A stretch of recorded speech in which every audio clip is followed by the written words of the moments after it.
Right, sorry everyone, that was a bit frustrating. I'm just going to go through some of those basic points that I was making again so you can hear them more or less coherently.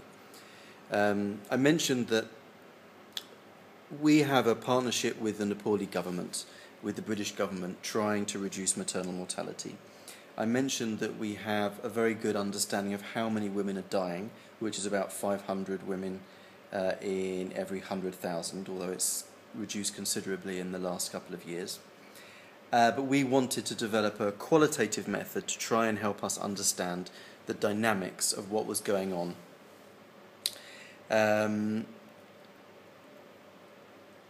We didn't use focus groups because of the potential biases. People in focus groups tell you what they think you want to hear, and if there are more shy people or social groups that are not expected to speak and raise their voice, then they won't be heard. So we developed this method called the KIM method, Key Informant Monitoring, where we get women of a similar social status, for example young daughter-in-laws who are most marginalised in Nepal, and we get them to tell their friends, to ask their friends about the issues that prevent them going to hospital. And by asking their friends and then feeding the data back to us, we get a very good understanding of why they are excluded from accessing health services. When we interviewed them and they give us their stories, we find out the different processes by which they are marginalised. And just to give you some examples, in many households, the daughter-in-law will be expected to wash the mother-in-law's feet and then often drink the water. It's an act of ritual humiliation. So, for example, if my wife lived with me with my mother, my wife would have to wash my mother's feet and then drink the water. Similarly, when women are having their menstrual period, they're considered spiritually unclean and therefore not allowed to sleep in the house. Consequently, they have to sleep in the cowshed.